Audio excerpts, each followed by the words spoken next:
नमस्कार. अध्ययन स्पर्धा परीक्षा हेल्प डेस्क या आपल्या युट्यूब चॅनलवर सर्व विद्यार्थी मित्र मैत्रिणींचं अगदी मनापासून स्वागत. महाटीईटी 2026 साठी आपण व्हिडिओ सिरीज चालू केलेली आहे, ज्याच्यामध्ये 8 ते 10 दिवस झाले आपले व्हिडिओ आलेले नाही. त्याबद्दल खरंच दिलगिरी व्यक्त करते, क्षमस्व.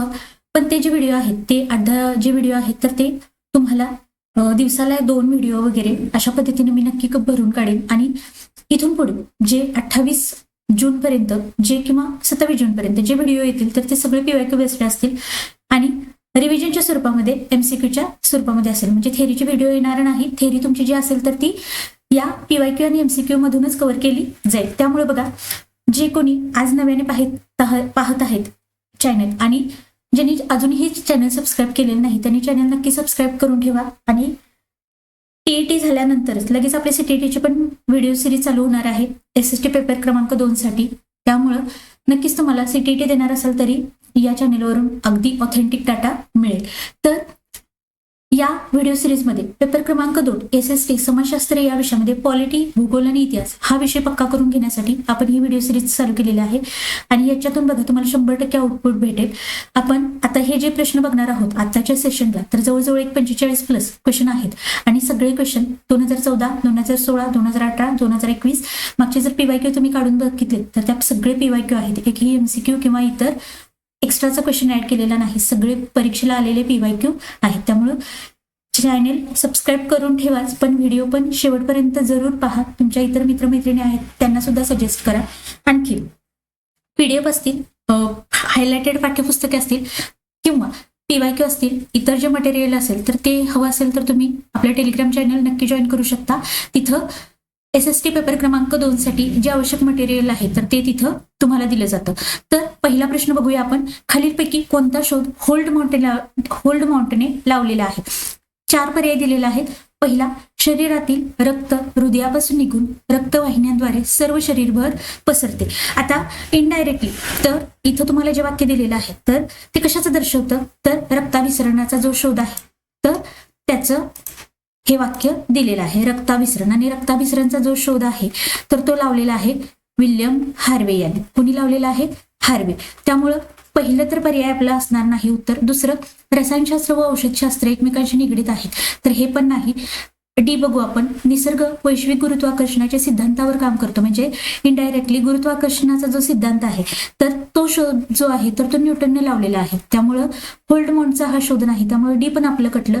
ए गेलं, बी गेलं, डी गेलं. म्हणजे उत्तर काय मिळालं बघा? ऑप्शन क्रमांक सी, कार्बन डायऑक्साईड वायूचा शोध. आपल्या या चॅनलवर आपण अशात इलिमिनेशन ज्या टेक्निक आहेत त्या किंवा लॉजिक लावून आपण जरी उत्तर येत नसलं तरी उत्तरापर्यंत कसं पोहोचू शकू तर याच्याबद्दल पण आपण 1-2 व्हिडिओ नक्की घेऊन येणार आहोत, ज्याचा तुम्हाला बघा जरी आपण अभ्यास केला तरी 50% किंवा जास्तीत जास्त 60% आपण अभ्यासाच्या जोरावर मार्क्स मिळवू शकतो. पण एक पुढचे 8-10 जे मार्क्स असतात जे आपलं रिझल्ट चेंज करून देणारे असणार आणि पॉझिटिव्ह रिझल्ट देणारे जे मार्क्स आहेत 8-10 जे इतरांना मार्क्स पडतात इतर विद्यार्थ्यांना ते वेगळं असं काय करतात बघा. अभ्यास सगळे सेमच करत असतात पण काही लॉजिक्स असतात किंवा ऑब्जेक्टिव्ह पेपर सोडवण्याच्या काही मेथड असतात तर त्याच्यामध्ये लवकरच आपले पेपरच्या आधी 1-2 व्हिडिओ मी त्याच्यावर पण नक्की घेऊन येईन, जेणेकरून तुम्हाला जरी उत्तर माहीत नसलं तर त्या उत्तरापर्यंत आपण कसं पोहोचू शकू तर त्याच्यावर आधारित काही ट्रिक्स असतील, काही टिप्स असतील तर ते मी नक्की तुम्हाला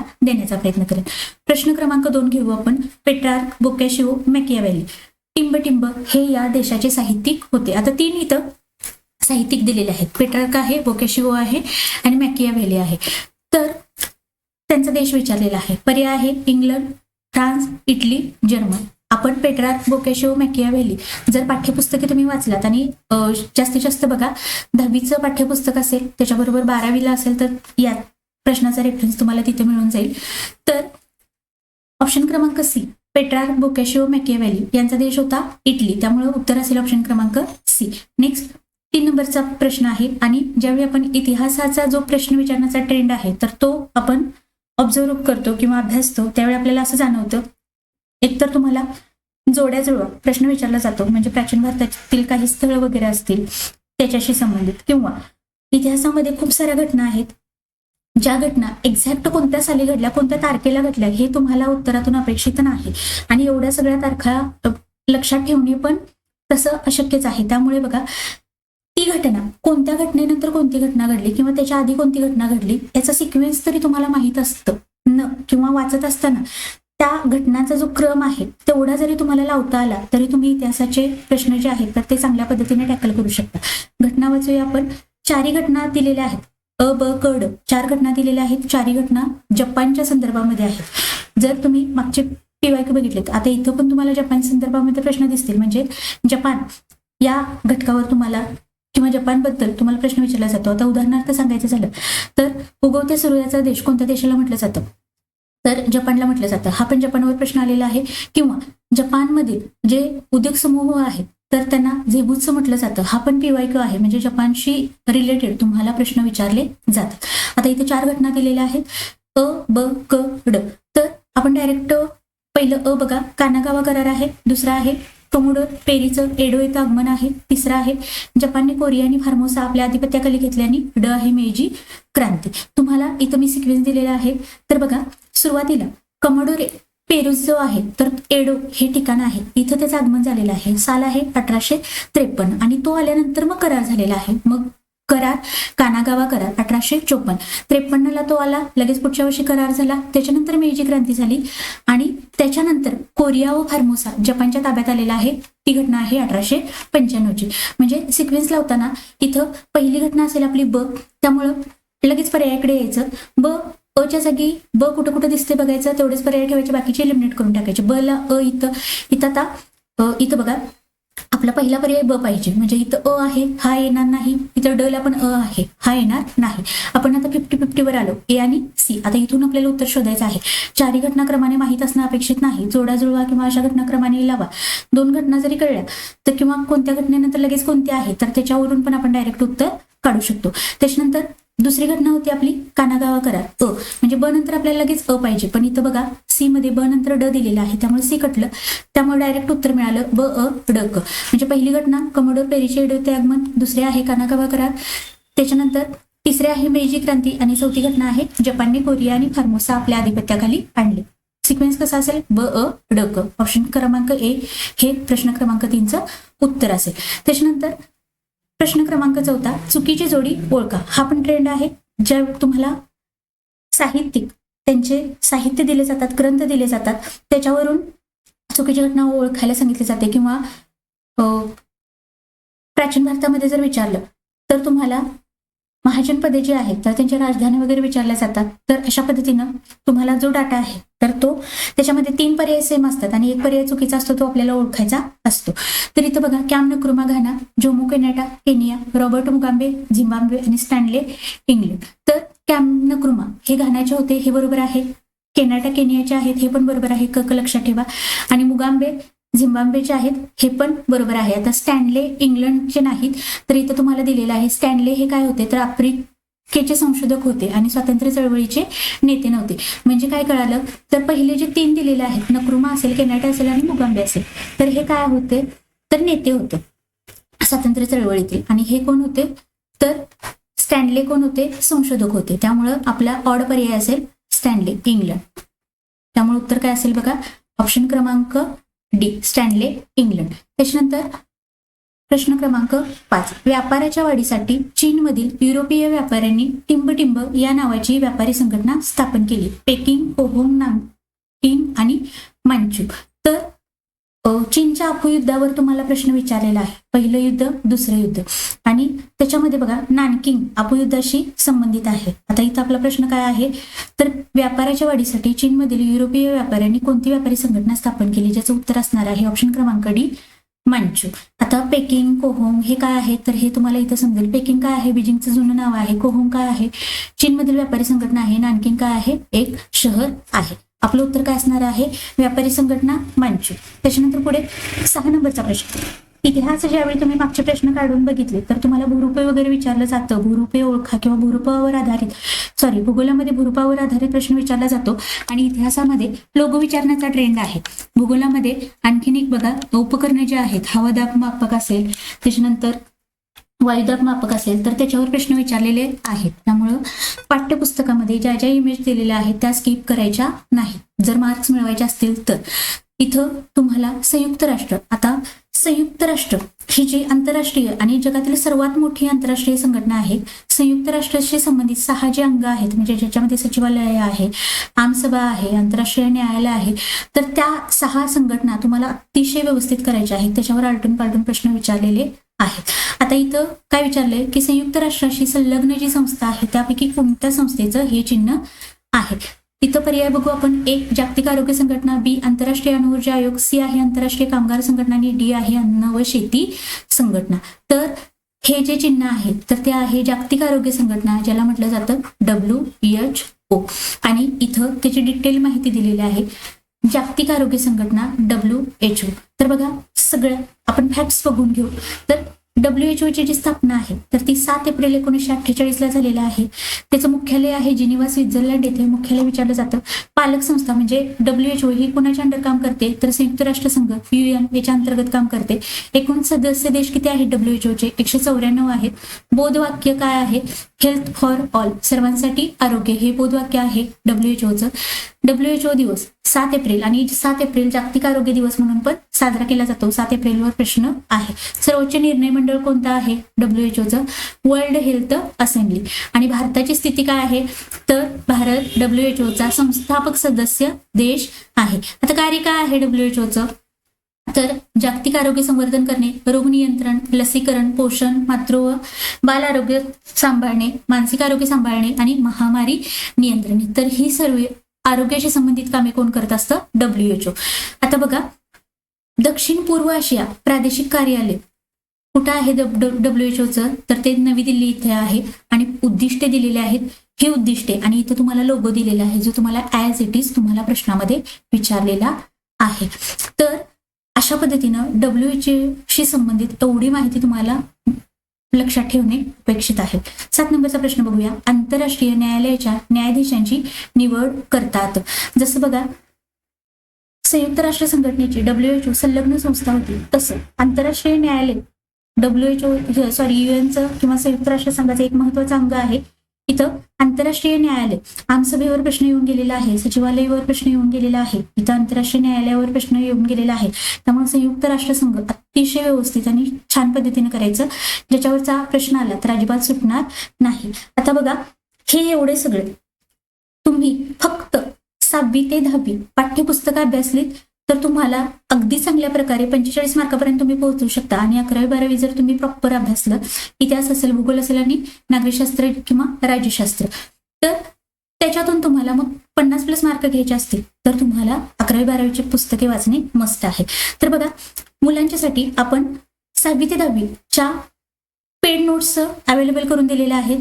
खूप जणांनी खरेदी पण केलेल्या आहेत. तर त्याच्यामध्ये 6वी ते 10वी ज्या नोट्स आहेत, ज्याच्यामध्ये इतिहास आहे, भूगोल आहे आणि नागरिकशास्त्र आहे, तर 6वी ते 10वीच्या पाठ्यपुस्तकावर आधारित प्रॉपर नोट्स आपण डिझाईन केलेले आहेत. आणि मागचे जर व्हिडिओ पाहिले नसतील तर त्या नोट्सवर आधारित मी व्हिडिओ पण बनवलेले आहेत, तर ते तुम्ही नक्की पाहू शकता. आता या नोट्स सोबत तुम्हाला आणखीन काय मिळणार आहे, प्लस तुम्हाला 6वी ते 12वीची जी इतिहास, भूगोल आणि नागरिकशास्त्राची हायलाइटेड पुस्तके आहेत तर ती सगळी पुस्तकं तुम्हाला मिळतील. त्याचबरोबर मागच्या वर्षामध्ये जे समाजशास्त्र विषयाचे पेपर घेतलेले आहेत TET तर ते सगळे पेपर, सगळे 60 प्रश्न तुम्हाला त्याच्या उत्तरासहित PDF मी अपलोड करून दिलेले आहे. आणि विश्लेषणाच्या ज्या PDF आहेत तर त्या सुद्धा मी तिथं ऍड करून देत आहे. शिवाय पाठ्यपुस्तकानुसार तुम्हाला नोट्समध्ये प्रत्येक पाठ्यपुस्तकाच्या खाली TETला विचारलेले PYQ MCQ दिलेले आहेत ते सगळे तुम्हाला मी सेपरेट ऍड करून देत आहे. प्लस अगदी शेवटच्या मिनिटला किंवा शेवटच्या काही दिवसामध्ये तुमची पटकन रिव्हिजन व्हावी त्यामुळे वन-लाइनर नोट्स सुद्धा मी तुम्हाला देत आहे. तर एवढं सगळं जे मटेरियल आहे तर ते तुम्हाला फक्त 350 इतक्या कमी फीजमध्ये मी तुम्हाला उपलब्ध करून दिलेलं आहे. तर जरी तुम्हाला एखादं पुस्तक मागवायचं असेल समाजशास्त्राचं तरी 400 रुपयाच्या खाली समाजशास्त्राचं पुस्तक नाही. त्यामुळं या एवढ्या नोट्समध्ये तुम्हाला 6वी ते 10वी पर्यंतच्या सगळ्या नोट्स भेटतील आणि सगळ्या नोट्स या प्रॉपर पाठ्यपुस्तकाला धरून काढलेल्या आहेत. ज्यांना कुणाला वाटतं की नोट्स बघायचे आहेत तर त्यांनी इथं नंबर दिलेले आहेत.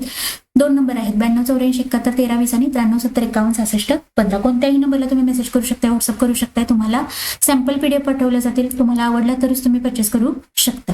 तर 350 रुपयामध्ये तुम्हाला 6वी ते 10वी पर्यंतच्या नोट्स भेटतील, प्लस 6वी ते 12वीची सगळी हायलाइटेड पुस्तकं मिळतील आणि सगळ्या मागच्या प्रश्नपत्रिका प्लस वन-लाइनर नोट्स. आता काहींना असं वाटेल की माझा फक्त इतिहास कच्चा आहे, मला फक्त इतिहासाची नोट्स हवे आहेत, तर इतिहास आणि भूगोल दोन्हीपैकी कोणत्याही हवे असतील तर तुम्हाला 150 रुपयाला लागतील. आणि नागरिकशास्त्राच्या 100, असं इतिहास 150, भूगोल 150 आणि नागरिकशास्त्र 100 अशा पद्धतीने ह्या 400 रुपयाच्या नोट्स आहेत खरं तर. पण जर तुम्ही कॉम्बो घेतला तर त्या तुम्हाला 350 रुपयामध्ये बसतील. ज्यांना कोणाला वाटतं नोट्स बघाव्या तर त्यांनी नक्की इथं संपर्क करा, तुम्हाला सॅम्पल नोट्स पाठवल्या जातील. तर पुढे 7 नंबरचा प्रश्न आहे, आंतरराष्ट्रीय न्यायालयाच्या न्यायाधीशांची जी निवड आहे तर ती कोणाकडून होते? आमसभा, सुरक्षा परिषद, आमसभा व सुरक्षा परिषद आणि सरचिटणीस. तर आंतरराष्ट्रीय न्यायालय जे आहे तर त्याची न्यायाधीश आहेत तर त्या न्यायाधीशांची निवड ही आमसभा आणि सुरक्षा परिषद या दोन्ही मार्फत केली जाते. आता आमसभा आहे, सुरक्षा परिषद आहे, ही देखील संयुक्त राष्ट्रसंघाची महत्वाची जी 6 अंग आहेत तर त्याच्यापैकी ह्या 2 महत्वाच्या शाखा आहेत. तर ऑप्शन क्रमांक सी आपलं उत्तर असेल. पुढं आता इथं पुन्हा तुम्हाला संयुक्त राष्ट्रसंघ आणि त्याच्याशी संबंधित ज्या संघटना आहेत ज्याच्यामध्ये WHO आहे, प्रश्न येऊन गेलेला आहे, हे त्याचा लोगो आहे. त्याच्यानंतर युनिसेफ आहे, त्याच्यानंतर युनेस्को आहे, त्याच्यानंतर जागतिक बँक आहे, आंतरराष्ट्रीय नाणेनिधी आहे. तर यांच्याबद्दल थोडीफार इथं माहिती दिलेली आहे. जे लेक्चर आपलं होत आहे तर त्या लेक्चरच्या या PYQच्या ज्या PDF आहेत किंवा जे MCQ मी तुम्हाला युट्यूबवर घेत आहे तर त्या सुद्धा PDF मी तिथं नोट्स ग्रुपवर, पेड नोट्सचा ग्रुप जो आहे आपला टेलिग्राम ग्रुप तिथं ऍड करून देत आहे. त्यामुळे तुम्हाला तिथून 100% मार्क्स मिळण्यासाठी तुम्हाला नक्की त्या पेड ग्रुपचा उपयोग होईल. तर बघा 8 नंबर, कायदे मंडळ, कार्यकारी मंडळ व न्यायमंडळ ही शासन व्यवस्थेची जी क्षेत्रे आहेत तर ती स्वतंत्र हवी, त्या योग्य समाजात स्वातंत्र्य, समता, जीवित आणि वित्ताची हमी निर्माण होईल. हा सिद्धांत टिंब आहे. कोणता सिद्धांत आहे? ए बघा सत्ता विभाजनाचा सिद्धांत आहे, बी की स्वातंत्र्याचा आहे, सी समानतेचा आहे की डी हुकुमशाहीचा आहे. तर या सिद्धांतावर परत तुम्हाला पुढं PYQ आहे तिथं आपण हा पुन्हा बघणार आहोत. तर हा जो सिद्धांत आहे कायदेमंडळ, कार्यकारी मंडळ आणि न्यायमंडळ ही शासन व्यवस्थेची क्षेत्रे स्वतंत्र हवीत, हा सिद्धांत आहे सत्ता विभाजनाचा, जो कोणी मांडला हा पुढच्या PYQ मध्ये बघूया. तर हा जो सिद्धांत आहे तर तो आहे ऑप्शन क्रमांक ए, सत्ता विभाजनाचा सिद्धांत आहे. त्यामुळे उत्तर असेल ऑप्शन क्रमांक ए. 9 नंबर, उगवत्या सूर्याचा देश असे वर्णन कोणत्या देशाचे केले जाते? हा पण PYQ आहे. तर पर्याय बघू, रशिया, चीन, जपान आणि ऑस्ट्रेलिया. उगवत्या सूर्याचा देश असं वर्णन केलं जातं जपान या देशाचं. Land of the rising sun म्हणजेच उगवत्या सूर्याचा देश. पुढे 10 नंबर, काही राज्यशास्त्राचे पण आपण इथं क्वेश्चन ऍड केलेले आहेत कारण इतिहासाबरोबर तुम्हाला इतिहास आणि पॉलिटी तुम्हाला 30 मार्काला विचारलं जातं. तर त्यामुळे बघा 10 नंबर, पंचायती राजव्यवस्था निर्माण करण्याचा प्रमुख उद्देश कोणता? पंचायती राजव्यवस्था, त्याचबरोबर ग्रामीण स्थानिक शासन संस्था आणि शहरी स्थानिक शासन संस्था. एक तरी प्रश्न तुम्हाला 100% इथून येतोच. त्यामुळं जे पाठ्यपुस्तकातले जे चार्ट आहेत, पदाधिकारी असतील, अधिकारी असतील, त्यांची कामं असतील तर ते सगळं तुम्ही अगदी व्यवस्थित करायचं. तिथून जर तुम्ही डाटा व्यवस्थित केला तर तुम्हाला हा प्रश्न अजिबात चुकणार नाही. पर्याय ए, राज्य कारभारात लोकांचा सहभाग वाढावा व ग्रामीण भागाचा विकास व्हावा. बी आहे, राज्याच्या कारभारात सुसूत्रता यावी. सी आहे, लोकांना लोकशाहीचे शिक्षण मिळावे. आणि डी आहे, मार्गदर्शक तत्वांची योग्य ती कार्यवाही व्हावी. प्रश्न पुन्हा एकदा, पंचायती राज व्यवस्था यांना निर्माण करण्याचा उद्देश कोणता? तर याचा उद्देश आहे राज्य कारभारामध्ये लोकांचा सहभाग वाढावा आणि ग्रामीण भागाचा विकास व्हावा. ज्या ग्रामीण स्थानिक शासन संस्था आहेत तर त्यांनाच पंचायती राज व्यवस्था असं म्हटलं जातं. तर ग्रामीणमध्ये काय काय येतं? तर ग्रामीणमध्ये पहिलं येतं ग्रामपंचायत. ग्रामपंचायतवर प्रश्न आहे. त्याच्यानंतर दुसरा स्तर आहे पंचायत समिती, हा तालुका पातळीवरचा आहे. ग्रामपंचायत हा गाव पातळीवरचा स्तर आहे. आणि जिल्हा पातळीवरचा तिसरा स्तर आहे झेडपी किंवा जिल्हा परिषद. झेडपीवर पण तुम्हाला प्रश्न आलेले आहेत. 11 नंबर बघा, आंतरराष्ट्रीय न्यायालयाचे कार्यालय टिंब येथे आहे. तिथं न्यायाधीशांची निवड विचारलं होतं, इथं आता कार्यालय विचारलेलं आहे आंतरराष्ट्रीय न्यायालयाचं. तर आंतरराष्ट्रीय न्यायालयाचं जे कार्यालय आहे तर ते आहे हे. तुम्हाला कधी कधी द हेग नेदरलँड असं सुद्धा येईल तर तुमचं उत्तर तेच असेल. हेग हे ठिकाण कुठं आहे? नेदरलँड इथे आहे. त्यामुळे उत्तर असेल ऑप्शन क्रमांक ए, हेग येथे आहे. पुढं 12 नंबरचा प्रश्न, आपल्या सर्वांसाठी प्रतिष्ठा आणि न्याय हे घोषवाक्य कशाचे आहे? ए, अमेरिकन स्वातंत्र्याचा जाहीरनामा. बी आहे भारतीय संविधानाचा सरनामा. सी आहे मानवाधिकारांचा वैश्विक जाहीरनामा. आणि डी आहे माहितीचा अधिकार. तर आपल्या सर्वांसाठी प्रतिष्ठा आणि न्याय हे जे घोषवाक्य आहे तर ते कशाचं आहे? मानवाधिकारांचा वैश्विक जाहीरनामा. ऑप्शन क्रमांक सी. पुढं 13 नंबर, इसवी सन 1215 मध्ये इंग्लंडच्या राजाला राजाच्या हक्कांवरील काही मर्यादांचा स्वीकार करावा लागला. हा जो करार आहे तर तो कोणत्या नावाने प्रसिद्ध आहे? ज्यावेळी आपण भारताचं संविधान पाहतो, भारताचे संविधान, त्यावेळी भारताच्या संविधानाबरोबर तुम्हाला आणखीन 2 देशाच्या संविधानाचा रेफरन्स दिलेला आहे, ज्याच्यामध्ये अमेरिका आहे आणि इंग्लंड आहे. इथं या अमेरिकेवर प्रश्न आहे, इंग्लंडवर तुम्हाला मागे प्रश्न आलेले पाहायला मिळतील. तर अमेरिकेचं जे संविधान आहे तर ते लिखित आहे, भारताचं संविधान देखील लिखित आहे, इंग्लंडचं संविधान अलिखित आहे आणि अमेरिकेच्या संविधानामध्ये निर्मितीपासून आतापर्यंत फक्त 7 कलमे आहेत. इंग्लंडचं अलिखित आहे, ज्याला पार्लमेंटरी असंही देखील म्हटलं जातं. तर बघा, 1215 इंग्लंडच्या राजाला राजांच्या हक्कावरील काही मर्यादांचा स्वीकार करावा लागला. तर हा जो करार आहे तर तो मॅग्ना चार्टा या नावाने प्रसिद्ध आहे. ऑप्शन क्रमांक सी, मॅग्ना चार्टा किंवा मॅग्ना कार्टा असा शब्द येऊ शकतो. त्याच्यानंतर 14, चीनमध्ये नेहमी पक्षाचे सरकार असते. चीनमधल्या पक्षाचं सरकार विचारलेलं आहे. आता चीनमध्ये एक पक्ष पद्धती आहे. आता इथं पक्ष बघू आपण. अ माओवादी, बी शेतकरी कामगार, सी आहे समाजवादी, डी आहे कम्युनिस्ट. तर समाजवादी हा शब्द जर प्रयोग आला तर समाजवादी सरकार कुठं आहे? रशिया येथे आहे.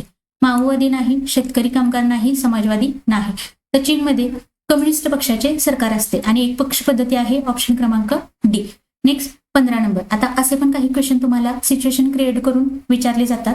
बघा, रोहनने 2016 मध्ये वयाची 25 वर्ष पूर्ण केलेली आहेत. पुढील लोकसभा निवडणुकामध्ये तो उमेदवार म्हणून उभा राहू शकतो का? आणि या संदर्भातील योग्य पर्याय ओळखा.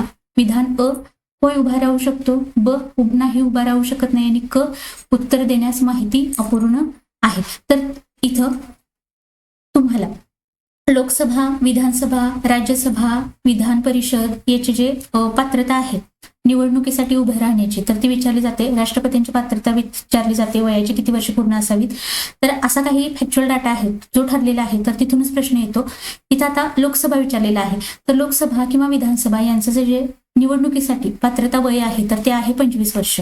25 वर्ष याचं उत्तर विधान अ पाहिजे, पण उत्तरामध्ये तुम्हाला जे दिलेलं आहे तर ते विधान क तुम्हाला अँसर की नुसार विधान क बरोबर दिलेलं आहे, पण ऍक्च्युअल 25 वर्ष पूर्ण लागतात. त्यामुळे उत्तर आपलं अ असायला पाहिजे किंवा 25 वर्ष पूर्ण असणे अपेक्षित आहे एवढं लक्षात ठेवा. विधानसभा, लोकसभा 25 वर्ष पूर्ण असावी लागतात आणि विधान परिषद आणि राज्यसभेवर पण प्रश्न येऊन गेलेला आहे. राज्यसभा, विधान परिषद यांच्यासाठी वयाची 30 वर्ष पूर्ण असणे अपेक्षित असतं. पुढं 16 नंबर, गटात न बसणारा शब्द ओळखा. दिल्ली, लक्षद्वीप, चंदीगड आणि हरियाणा.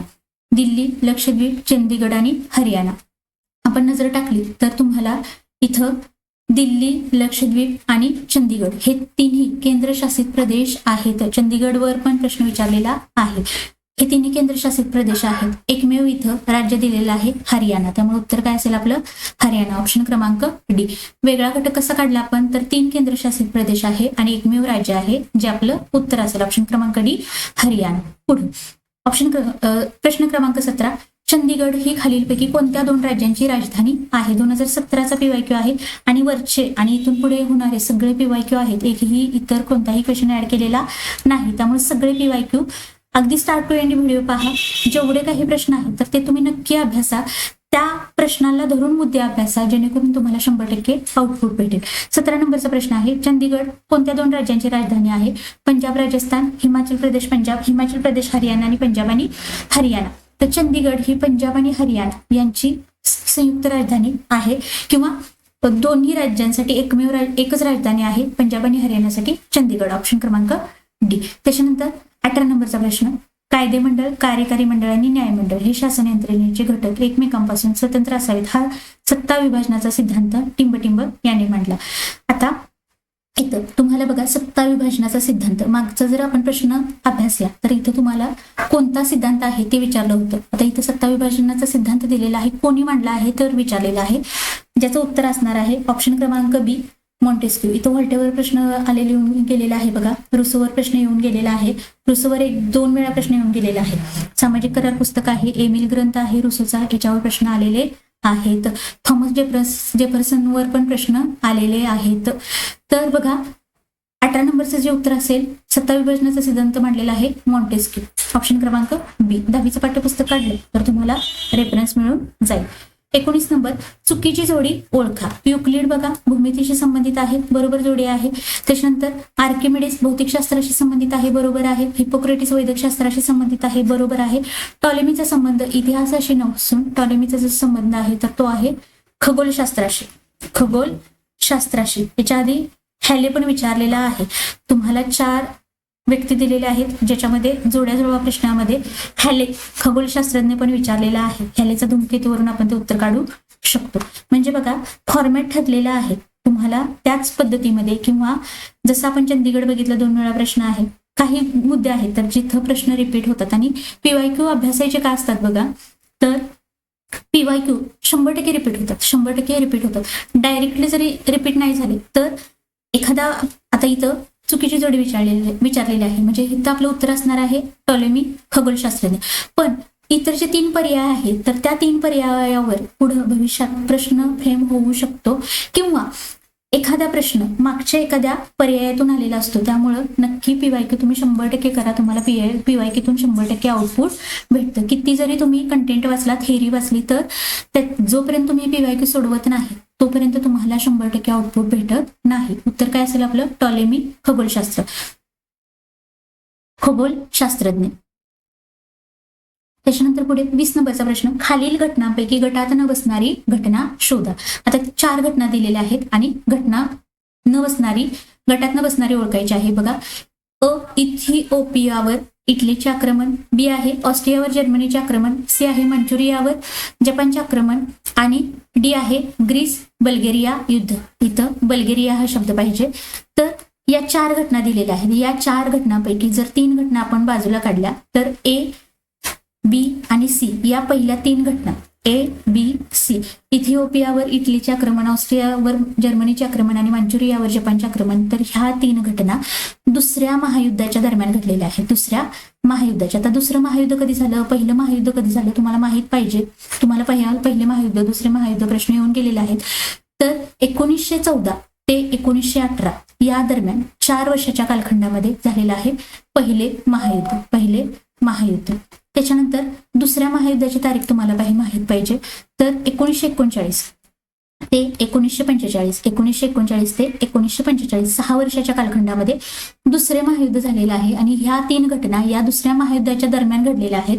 आणि ग्रीस बल्गेरियाचं जे युद्ध आहे तर ती घटना मात्र 1925 आहे म्हणजे दुसऱ्या महायुद्धाच्या आधीच्या आहे. त्यामुळं आपलं उत्तर काय असेल ऑप्शन क्रमांक डी ग्रीस बल्गेरिया युद्ध. कारण 1925 ला घडलेले आहे.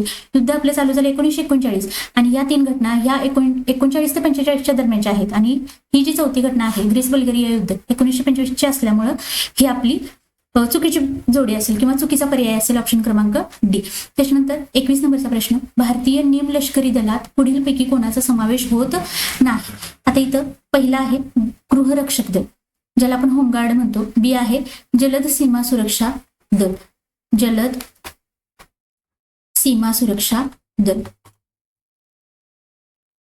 तिसरा पर्याय आहे जलद कृती दल आणि डी आहे तटरक्षक दल. तर जलद सीमा सुरक्षा दल असेल, जलद कृती दल असेल आणि तटरक्षक दल तर ही निमलष्करी दलामध्ये समाविष्ट होणारी दले आहेत. ज्याच्यामध्ये आणखीन इतरही आहेत. CISF असेल, BSF असेल, त्याचबरोबर बघा कोस्ट गार्ड असेल CG. तर ही दले ही निमलष्करी दलामध्ये येतात आणि स्वयंसेवी संघटना आहे गृहरक्षक दल. त्यामुळं ऑड पर्याय असेल ऑप्शन क्रमांक ए होमगार्ड किंवा गृहरक्षक दल. आणि होमगार्डचं काम काय असतं तर पोलिसांच्या अंडर पोलिसांना मदत करण्यासाठी गृहरक्षक दल कार्यरत असतं. पुढे बघा 22 नंबर अमेरिकेच्या मूळ राज्यघटनेत संविधानकर्त्याने टिंब नमूद केले नव्हते. संविधानाचा ज्यावेळी मी सांगितलं संविधान आपण ज्यावेळी भारताचं पाहतो त्यावेळी तुम्हाला अमेरिका असेल किंवा इंग्लंडची राज्यघटना असेल किंवा संविधान असेल तर या अमेरिकेच्या आणि इंग्लंडच्या संविधानाचा रेफरन्स दिलेला आहे जिथून तुम्हाला 100% प्रश्न येतो. आता अमेरिकेची जी मूळ राज्यघटना आहे तर त्याच्यामध्ये काय नमूद केलं नव्हतं संविधानकर्त्यांनी तर हक्क नमूद केले नव्हते. ऑप्शन क्रमांक 1 2021चा PYQ आहे. 24 नंबरचा प्रश्न भारतीय संविधानातील अनुच्छेद 51 मध्ये टिंबविषयी मार्गदर्शन आहे. जर तुम्ही पाठ्यपुस्तक उघडलेली असतील तर तुम्हाला आता तुम्ही मला कमेंट करून सांगायचं आहे 51 नंबरचं जे कलम आहे तर ते कोणत्या पाठ्यपुस्तकामध्ये दिलेलं आहे. तुम्हाला असं कलम 51 म्हणून दिलेलं आहे आणि असे 51 मध्ये येणारे 4-5 मुद्दे दिलेले आहेत. तर त्यामुळं जे स्क्रीनशॉट मी आपल्या पेड नोट्समध्ये पण जोडलेले आहेत तर ॲज इट इज, कारण का बघा, ज्यावेळी तुम्हाला माहीत आहे का, किंवा पाठ्यपुस्तकामध्ये कोणताही डाटा ज्यावेळी हायलाईट करून दिलेला असतो किंवा बॉक्समध्ये दिलेला असतो, बॉक्सच्या स्वरूपामध्ये वेगळ्या कलरमध्ये दर्शवलेला असतो, काही आकृती असतात, काही भूरूपे असतात, तर तिथं 100% तुम्हाला प्रश्न विचारण्याचे चान्सेस असतात. जर की तुम्ही पॅसेजेस असतात, तुमचे उतारे असतात, तर ते नाही वाचले तरी चालेल, तो डाटा तुम्ही एक वेळ स्किप करा. पण जे तक्ते असतात, चार्ट्स असतात, आकृती असतात, इमेजेस असतात, नकाशे असतात, तर ते मात्र अजिबात स्किप करायचे नाही, टीईटीला तरी.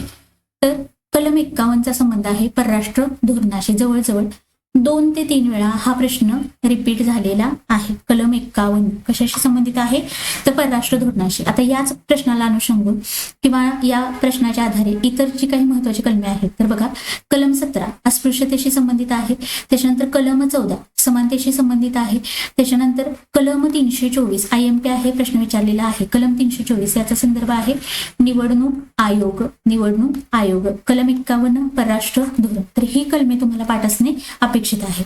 पुढं आता इथून पुढे जे प्रश्न आहेत तर ते सगळे प्रश्न तुम्हाला इथं बघा, तुमचा नंबर इथे 24 नंबरचा आहे, इथं सिक्वेन्स चुकलेला आहे, पण 25 नंबरचा हा प्रश्न आहे आणि हे सगळे प्रश्न टीईटी 2025 असतील. टीईटी 2025 मध्ये विचारलेले प्रश्न आहेत इतिहास आणि नागरिकशास्त्राचे. प्रश्न क्रमांक 25, एबेल, जंजून, तस्मान व कॅप्टन जेम्स कुक यांनी या प्रदेशाच्या सागरी मोहिमा काढल्या. आफ्रिका खंड, कॅनडा व अमेरिका, ऑस्ट्रेलिया व न्यूझीलंड आणि आशिया खंड. तर आफ्रिका खंड बार्थोलोम्यू डायस असेल, वास्को दी गामा असेल, तर यांचा संबंध इथं आफ्रिका खंडाशी येतो. त्यामुळं इथं आपलं आफ्रिका खंड हे येणार नाही, आशिया खंड येणार नाही, कॅनडा, अमेरिका नाही.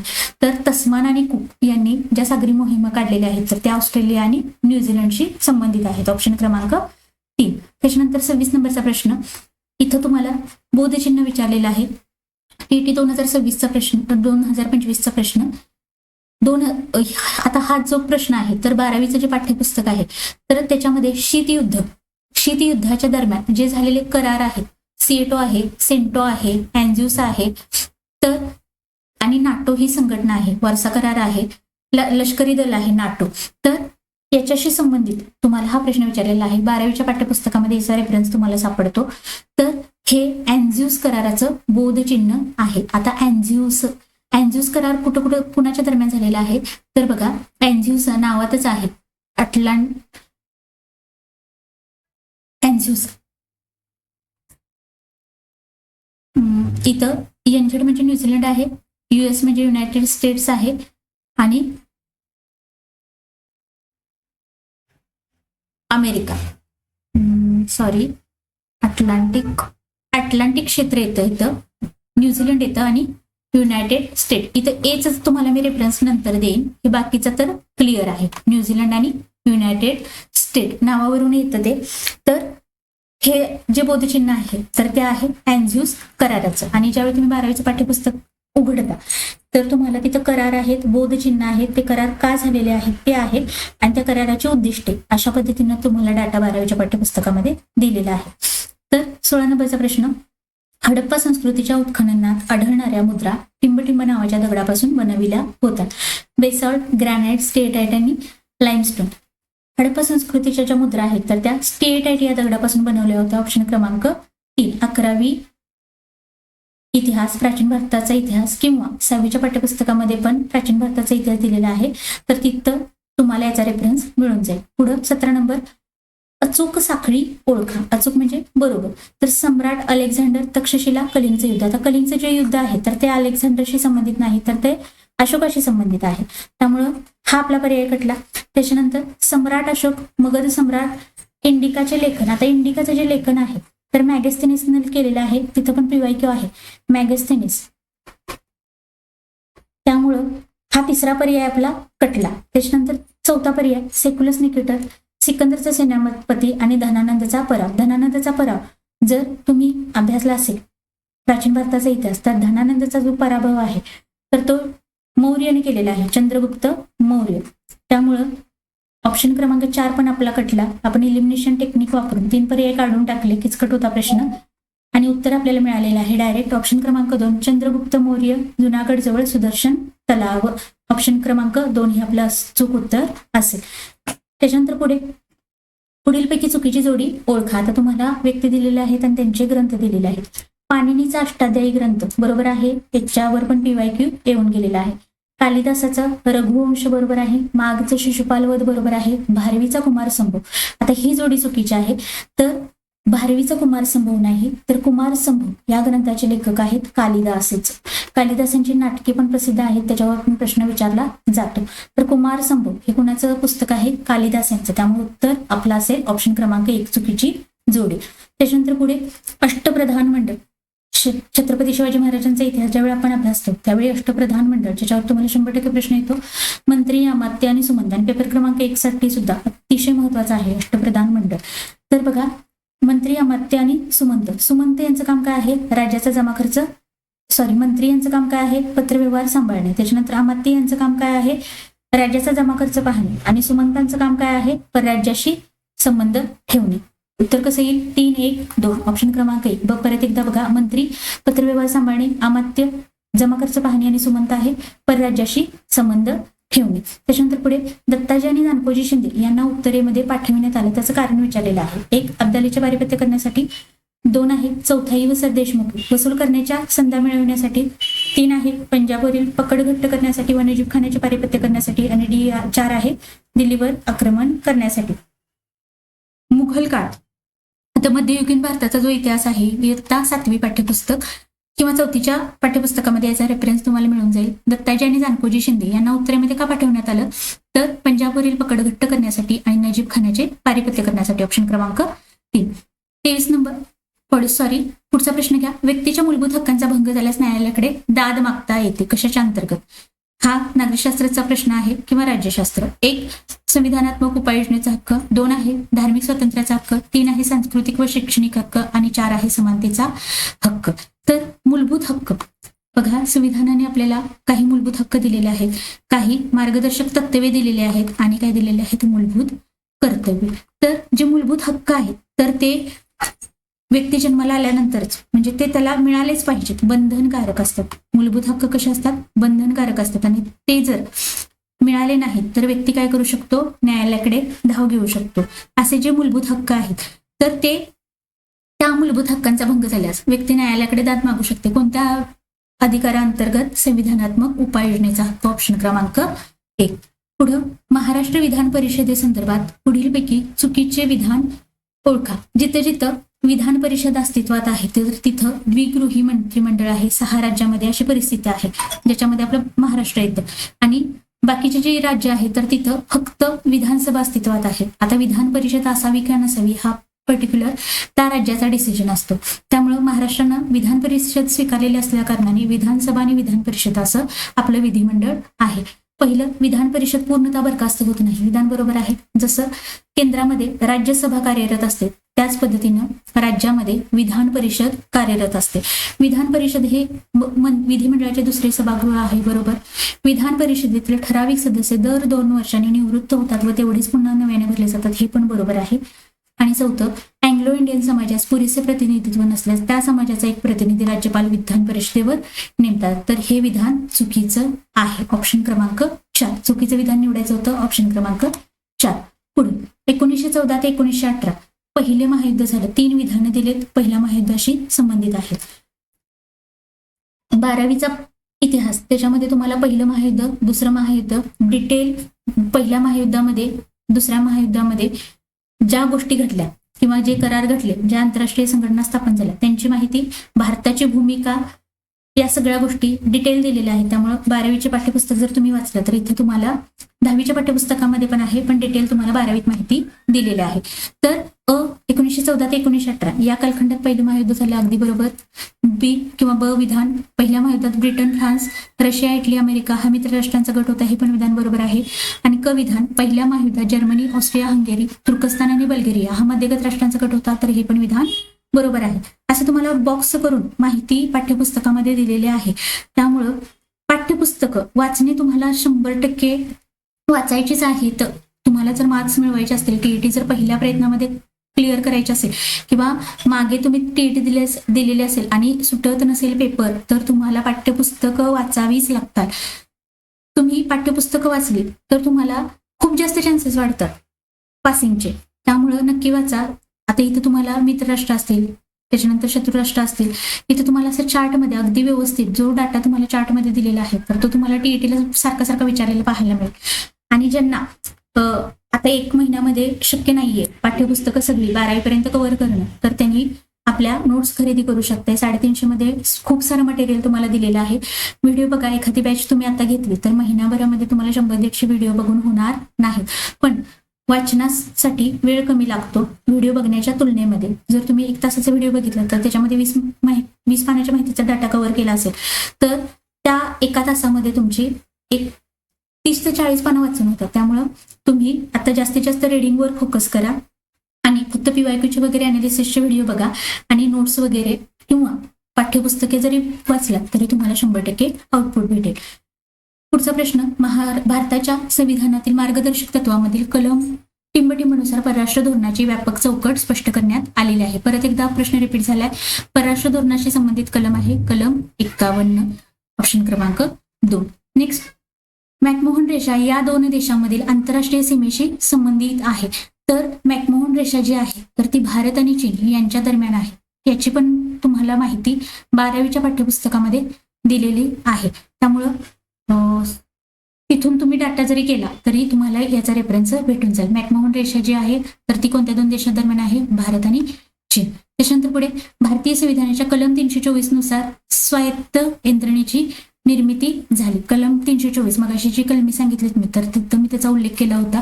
कलम 324चा संबंध आहे निवडणूक आयोगाशी, ऑप्शन क्रमांक 2. त्याच्यानंतर इथे अॅनालॉजी विचारलेली आहे तुम्हाला. असा पण प्रश्न विचारला जातो. अॅनालॉजी म्हणजे काय बघा, परस्पर संबंध. आता इथं पहिल्यामध्ये नगर परिषद दिलेला आहे. नगर परिषदेचे मुख्य अधिकारी हे काय असतात तर शासनाने नियुक्त केलेले अधिकारी असतात. त्यामुळं स्थानिक शासन संस्था अधिकारी असा हा परस्पर संबंध आहे.